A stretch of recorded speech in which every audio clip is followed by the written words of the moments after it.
हाय friends, welcome back.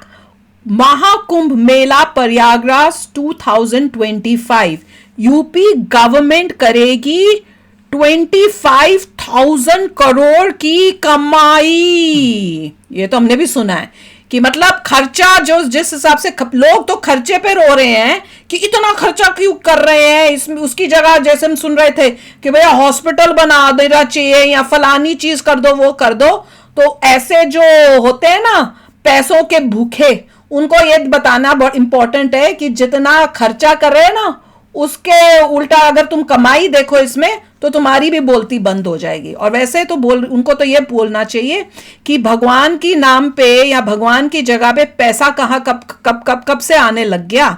उनको शर्म भी नहीं आती पैसे की बात करते हुए। तो चलो यार वीडियो शुरू करते हैं। वीडियो शुरू करने से पहले अगर आप चैनल पर नए हो और आपने अभी तक सब्सक्राइब नहीं किया तो जल्दी से पहले सब्सक्राइब के बटन और बेल आइकन को क्लिक कर लो ताकि आपको हमारे सारे न्यू वीडियोस के नोटिफिकेशन मिल जाए जैसे हम अपलोड करें। अगर आपको वीडियो पसंद आता है प्लीज लाइक एंड शेयर। चलिए शुरू करते हैं। और दूसरे दो चैनल्स उनको भी सब्सक्राइब कर लेना, लिंक है डिस्क्रिप्शन बॉक्स में, वहां पे भी आपके रिक्वेस्टेड वीडियोस आ रहे हैं। कुंभ सिर्फ आस्था को ही नहीं बढ़ाता, ये अर्थव्यवस्था को भी बढ़ाता है। कुंभ 2025 कोई साधारण कुंभ नहीं है जो हर 12 साल में एक बार आता है। ये महाकुंभ है जो कि 144 साल में एक बार आता है। आपकी पिछली 3 पीढ़ियों में किसी ने अटेंड नहीं किया है और आने वाली 3 पीढ़ी अटेंड नहीं कर तो होंगे ही नहीं, क्योंकि ये महाकुंभ है तो सब कुछ महास्तर पे हो रहा है। 40 करोड़ यात्री आ रहे हैं।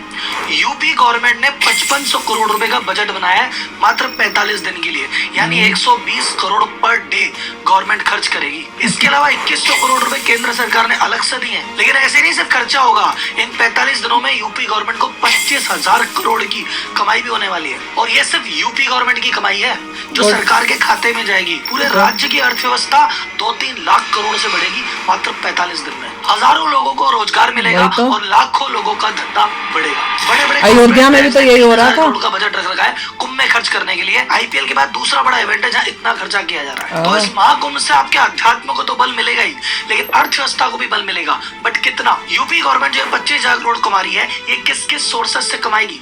ये कॉर्पोरेट ये 3,000 करोड़ रुपए लेके बैठी है, ये कहाँ खर्च करेगी? 40 करोड़ लोगों का मैनेजमेंट 45 दिन में होने वाला है। उसके पीछे मैनेजमेंट की क्या क्या तैयारियां लग रही है, कितने लोगों को रोजगार मिल रहा है और कैसे कैसे, और पूरी अर्थव्यवस्था को कैसे बल मिलेगा, सारी बातें बताएगा आपका राहुल। तो भाई साहब, अगर आप मैनेजमेंट के स्टूडेंट हो या मैनेजमेंट को सीखना चाहते हो तो इस वीडियो को जरूर देखना। ये कुंभ कितने बड़े स्तर पे ऑर्गेनाइज किया जा रहा है, इसमें क्या क्या डिटेल्स है जानना है तो ये वीडियो अंत तक देखना, मजा आ जाएगा साहब। तो कुंभ में डुबकी लगा के पुण्य उठाने से पहले कुंभ की वार्ता सुन के थोड़ा सा पुण्य कमाओ।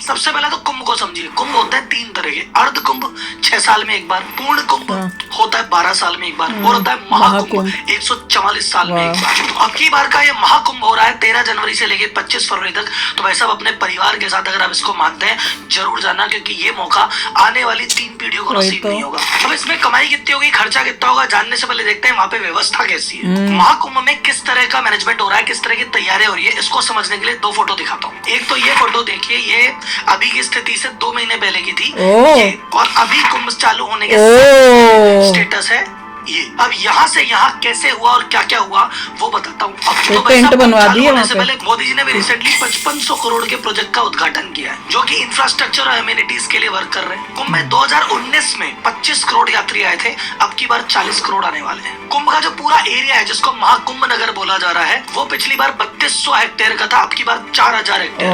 पिछली बार जो टेंट सिटी बनी थी, अब की बार की टेंट सिटी उससे डबल बनी है। टोटल 1,60,000 टेंट लगे। जो पक्के घाट पिछली बार 4 थे, अब की बार पक्के घाट 9 बना दिए। पिछली बार जो पेंटून ब्रिज बनाए गए थे वो 22 बनाए गए थे, अब की बार 30 पेंटून ब्रिज है। पिछली बार 300 किलोमीटर की टेम्परेरी रोड बनाई थी, अब की बार 400 किलोमीटर की टेम्परेरी रोड बनाई है। पिछली बार 40,000 स्ट्रीट लाइट थी, अब की बार 67,000 स्ट्रीट लाइट लगाई गई है। बिजली की कोई दिक्कत ना हो उसके लिए उत्तर प्रदेश पावर कॉर्पोरेशन ने 2 पावर सबस्टेशन और 66 नए ट्रांसफार्मर लगाए। बिजली की कमी नहीं होगी। यूपी जल निगम ने 1250 किलोमीटर की पाइपलाइन बिछाई है जिसमें 85 वाट वाटर बूथ है और 200 वाटर एटीएम है। Very total 1.5 lakh toilet Water ATM क्या होता है? 10,000 सफाई कर्मी बात 24 है। घंटे तैनात रहे। पिछली बार जो कुंभ गया था वहां पे आपने देखा होगा जो वॉल पेंटिंग्स और म्यूरल्स वगैरह है वो 17 लाख स्क्वायर फुट में बनी थी। अब की बार 18 लाख स्क्वायर फुट अरे में वाह। वॉल पेंटिंग्स और म्यूरल्स बनाए हाँ, हैं। मैं तो बहुत यात्रियों अच्छे की लगते सुविधा हैं। के लिए आने जाने के लिए 7,000 रोडवेज की बस लगाई गई है और 550 शटल बस लगाई गई है सर्विस के लिए। 7 बस स्टेशन बनाए गए हैं इन बसों के आने जाने के लिए। रेल मिनिस्टर अश्विनी वैष्णव जी ने कहा टोटल 13,000 कुंभ के लिए ट्रेनें चलेगी और 3,000 तो स्पेशल ट्रेनें जो सिर्फ कुंभ के लिए चलेगी और 1.5 से 2 करोड़ यात्री कुंभ में ट्रेन के थ्रू आए। इतनी बड़ी महा मैनेजमेंट महाव्यवस्था कैसे हो रही है? क्योंकि साहब वहां पे जितने भी अधिकारी लगे हुए हैं, अफसर लगे हुए हैं, वो इसको काम अरे मान के नहीं वाह। कर रहे। वो बोल रहे हैं कि भाई साहब हमें टीए की टेंशन नहीं है, डीए की टेंशन नहीं है, ओवर टाइम की टेंशन नहीं है, छुट्टी की टेंशन नहीं है। हमें वैसे एक चीज लग रही है कि हम सेवा कर रहे हैं वाह। और इतने कुंभ की व्यवस्था करेंगे, इतने लोग आएंगे, हमें पुण्य मिलेगा। वाह। तो जो भारत में आस्था है उसके वही। चक्कर में इतना बड़ा काम हो रहा है। 8,000 जो नाविक है वहां पे उनको एंगर मैनेजमेंट की ट्रेनिंग दी है कि भैया गुस्सा Anger मत करना, management। यात्रियों से ढंग से बात Good। करना। डिजास्टर मैनेजमेंट की ट्रेनिंग अलग से दी गई वाह। है। विश्व का सबसे बड़ा अस्थायी हॉस्पिटल बनाया जा रहा है जहाँ की 45 दिन में 5 लाख मोतियाबिंद के ऑपरेशन होंगे। रात रात को जो जिम्मेदार अफसर है 2-2 बजे तक रुक रहे हैं, रोज की मीटिंग है, रोज का फीडबैक है और जो चीज हो रही है एक्शन त्वरित हो रही है। और ये इतना बड़ा मैनेजमेंट तब हो पाया है पिछली बार की तुलना में। अब की बार गंगा जी में जो पानी निकलता है वो 1 महीना लेट निकला था, तो तैयारियां 1 महीने के डिले से चल रही है तो भी टाइम पे चल रही है। This is the management. अब हम चलेंगे सरकार के खर्चे और सरकार के रेवेन्यू पे, पर उससे पहले एक इंपॉर्टेंट अनाउंसमेंट। कुंभ का मैनेजमेंट इसलिए सफल है क्योंकि ये जुगाड़ पे नहीं सिस्टम और प्रोसेस पे चल रहा है। भारत का व्यापारी कहते हैं ना अपन स्ट्रगल करता है, वो इसलिए करता है क्योंकि वो जुगाड़ पे रहता है। 10 से 12 घंटे काम करने के बाद भी कहता है मैं कभी एम्प्लॉय से दुखी, कभी सेल से दुखी, कभी कंपटीशन से दुखी, कभी लोन से दुखी। और वही टॉप कंपनी का सीईओ कहता है साहब हमारे एम्प्लॉय तो हमारे बिना का जिंदगी भी जीते हैं, गोल्फ भी खेलते हैं, पार्टी भी करते हैं। क्या मिस्टेक कर देता है और सीईओ ऐसे क्या सीक्रेट जानता है, तो वैसा महाकुंभ में फिर बाकी पाप कुंभ में धोइएगा। अब आते हैं सीधा इकोनॉमी पे और रेवेन्यू पे। सरकार ने कुंभ के लिए कितना बजट अलोकेट किया है? 2022-23 में 621 करोड़ रुपए अलोकेट किए थे, फिर 2023 में 2500 करोड़ और किए और रिसेंटली 2,500 करोड़ और किए। तो टोटल 5600 करोड़ तो यूपी गवर्नमेंट ने लिया है और 2100 करोड़ रुपए केंद्र सरकार ने अलॉट किए कुंभ के लिए। 2013 में जो कुंभ हुआ था उसमें यूपी गवर्नमेंट की इनकम हुई थी 12,000 करोड़ रुपए और अगली बार पूरी एक्सपेक्टेशन है कि 25,000 करोड़ की रेवेन्यू करने वाली उससे भी है ज्यादा हो यूपी गवर्नमेंट जाएगी। मात्र 45 दिन में। कैसे? तो सबसे पहला तो तरीका है वो है जीएसटी। भाई साहब 40 करोड़ लोग यूपी में आएंगे, होटल में भी रुकेंगे तो वहाँ भी जीएसटी है, खाना भी खाएंगे वहाँ भी जीएसटी है। वो जहाँ पे जिस भी चीज पे पैसा खर्च करेंगे, जो भी चीज खरीदेंगे, सब पे ही जीएसटी है। तो गवर्नमेंट की इस दौरान 45 दिन में विशेष कमाई होगी जीएसटी से। सेकंड, जो लैंड है यूपी गवर्नमेंट की वो लीज पे जाएगी, रेंट पे जाएगी। जो बड़ी बड़ी कंपनीज है वहाँ पे वो अपनी स्टॉल्स के लिए रेंट लेगी, होर्डिंग्स रेंट पे लिए जाएंगे, टेंट रेंट पे लिए जाएंगे, सर्विसेज के पैसे, जो स्टेट ट्रांसपोर्ट की बसें लगेगी उसकी इनकम, जो पार्किंग फीस आएगी वो इनकम, सैनिटेशन मेंटेनेंस की फीस जो बाकी कलेक्ट करेंगे वो इनकम, लाइसेंसिंग जितने वहाँ पे वेंडर दुकानें डालेंगे उनको वेंडर परमिट, खाने पीने की चीजों लगेगी वहाँ पे फूड लाइसेंस, ये भी कमाई है। लास्ट में एक होता है स्पिल इफेक्ट कि बंदा कोई विदेशों से आएगा, कोई देश के कोने कोने से आएगा तो बोला यार इतनी मेहनत करके आए, सब परिवार आए, सिर्फ कुंभ में क्या करना, चलो बगल में राम मंदिर है अयोध्या भी चले आते हैं, चलो इधर तो आए थे काशी भी चलते हैं, चलो यार एक सारे तीर्थ स्थान कर लें। तो यूपी के जो तो बाकी टूरिस्ट स्पॉट है वहां पे भी फुटफॉल बढ़ेगा और ये जो जीएसटी और ये जो सारी इनकम मैंने गिनाई ये वहां से भी आएगी। तो ओवरऑल गवर्नमेंट को 25,000 करोड़ का सीधा रेवेन्यू मिलेगा और ये जो ट्रांजेक्शन हो रहे हैं पूरी इकोनॉमी में इससे 2 से 3 लाख करोड़ रुपए की जीडीपी ऊपर जाएगी। ये तो हुई गवर्नमेंट की कमाई। अब देखते हैं कि भाई साहब बाकी सेक्टर में किस किस की कमाई होगी। तो सबसे बड़े कुछ सेक्टर्स के नाम लेता हूँ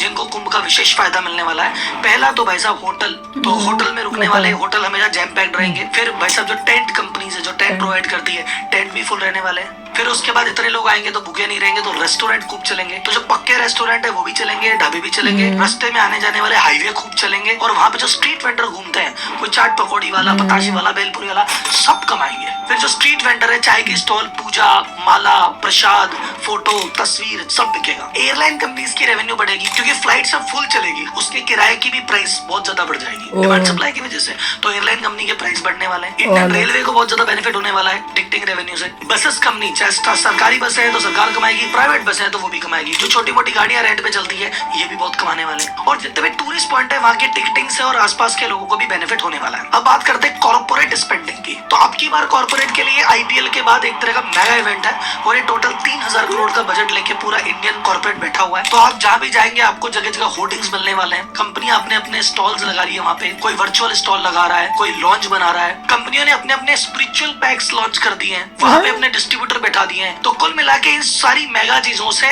6 लाख से ज्यादा परिवारों को हेल्प मिलने वाली है, जो छोटे छोटे वेंडर्स हैं। ये कुंभ का जब कंस्ट्रक्शन चालू हो रहा है, अभी तक तो कुंभ चालू ही नहीं हुआ, इस कंस्ट्रक्शन के दौरान ही 45,000 फैमिलीज को रोजगार मिल चुका है। तो कुंभ आपके अध्यात्म को इम्प्रूव करता है, अर्थव्यवस्था को इम्प्रूव करता है, रोजगार भी देता है, रेवेन्यू भी देता है।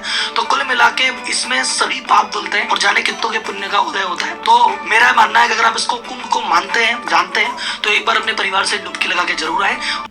कमाल है।